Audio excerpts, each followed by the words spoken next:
The security switch had to be in that booth. They had their body armor. I had mine.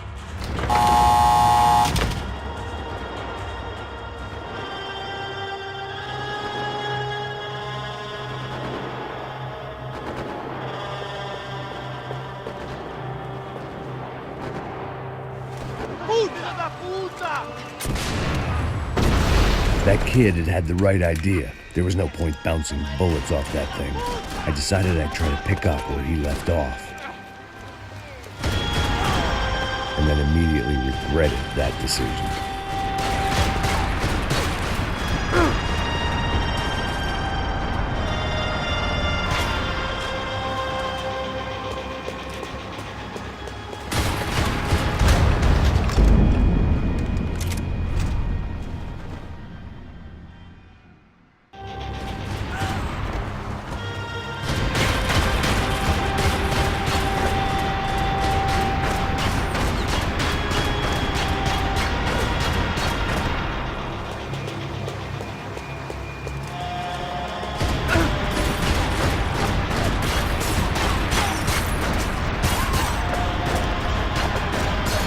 Seemed a crying shame to let that RPG go to waste.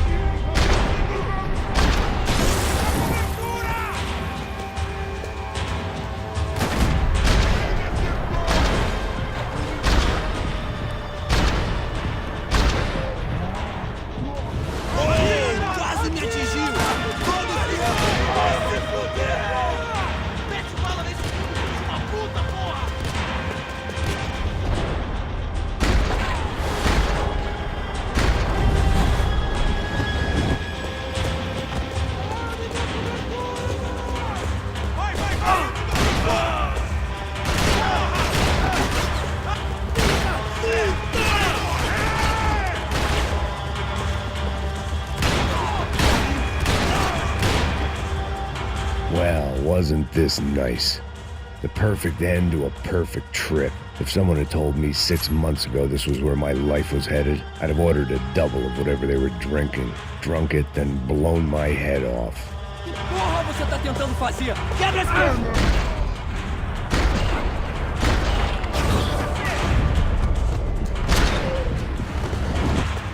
Another dark, rainy night. Another police station. Another futile crusade for amends. Time moves forward, and nothing changes.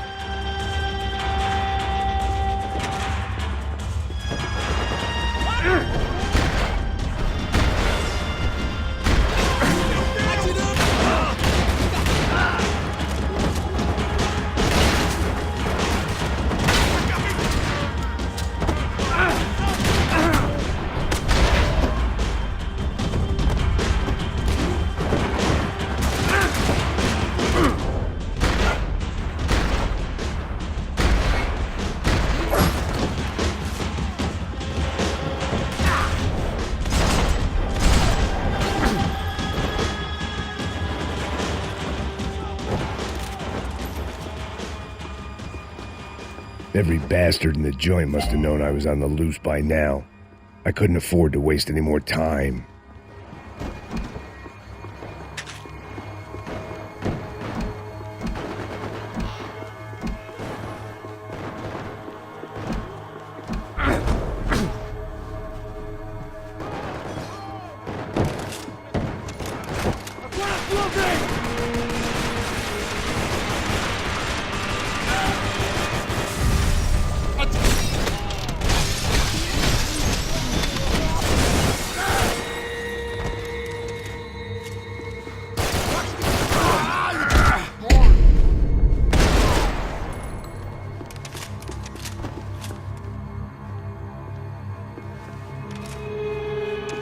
Police food, the same crap the world over.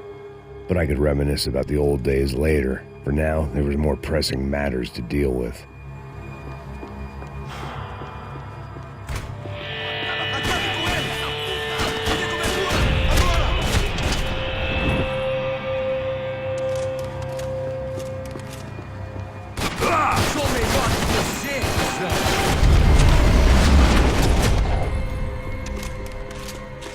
They'd come from the control room. It looked like the security cameras were still running.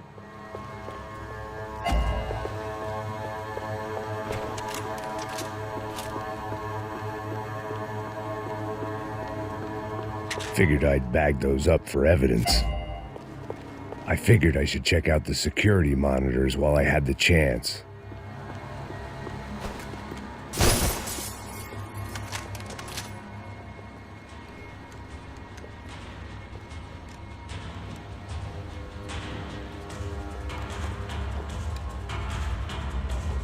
It looked like the prisoners were giving them a run for their money.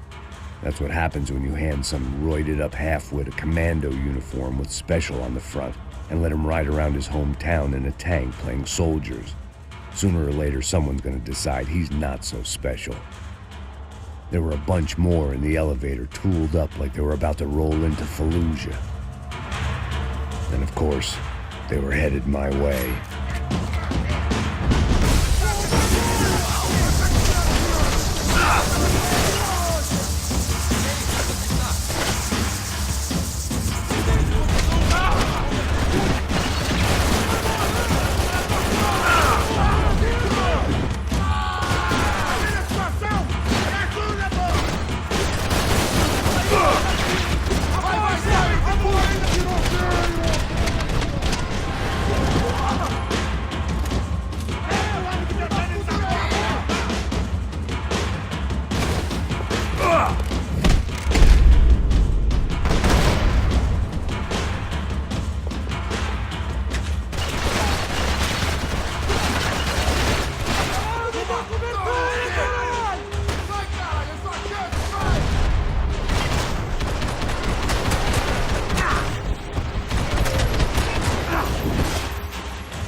If the heat was rising, that meant I was getting closer to the source.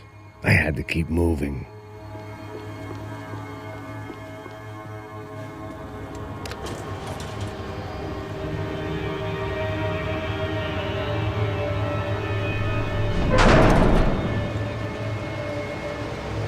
If there was one thing I learned since being in Sao Paulo, it was that me and the local elevators were not a good mix.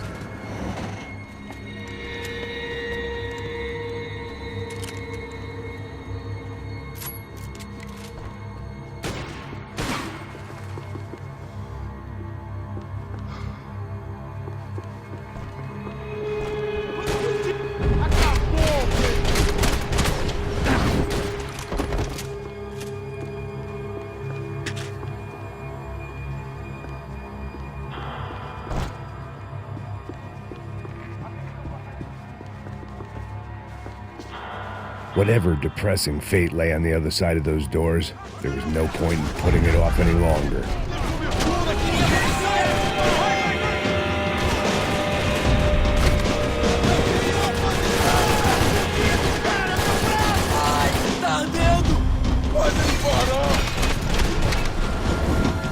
Alguém tem uma vista melhor?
I'd killed more cops than cholesterol, and still no sign of Becker. It wasn't the first time it dawned on me I should probably have gone over the plan in more detail, but it was too late for that now. I still didn't know how I'd gone from drinking myself numb in New Jersey to looting corpses in Brazil. But this was where I was, 5,000 miles from a home I couldn't go back to, on another suicide mission to clean up a mess that wasn't even mine.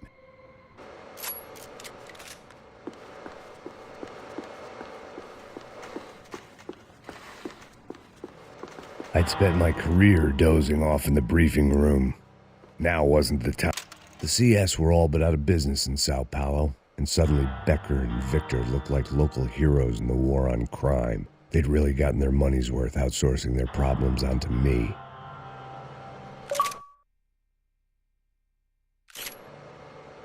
My old pal Serrano. We'd both been unwitting clowns in this sorry circus. Part of me hoped he'd made it out of that hotel alive. I didn't recognize the guy. Maybe this was the new slum king De Silva had talked about. A throne never stays empty for long. Fame at last. It was no great surprise I'd made Ufe's most wanted list. I hadn't done much to improve the reputation of Americans abroad over the past few weeks, and there they were, my illustrious employers. 3 dead, and still every chance I'd go 4 for 4. None of this was gonna look good on the resume. And I was in good company. Howell Passos, sent up north to find a washed-up gringo who would act tough and play dumb. Boy, did he ever deliver.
It was starting to feel as if I'd never leave that place. Like one of those nightmares where you keep running and running, only to discover you're chasing yourself.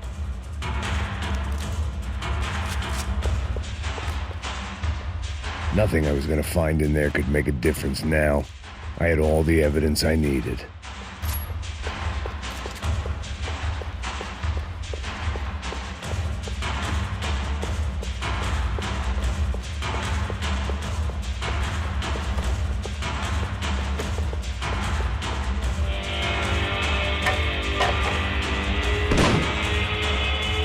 Tear gas. This wasn't good.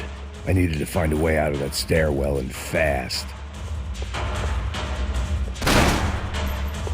My eyes and throat burned, but at least I could breathe. I was trying to work out what direction I was headed in when I discovered some more Brazilian architecture not designed for the American physique.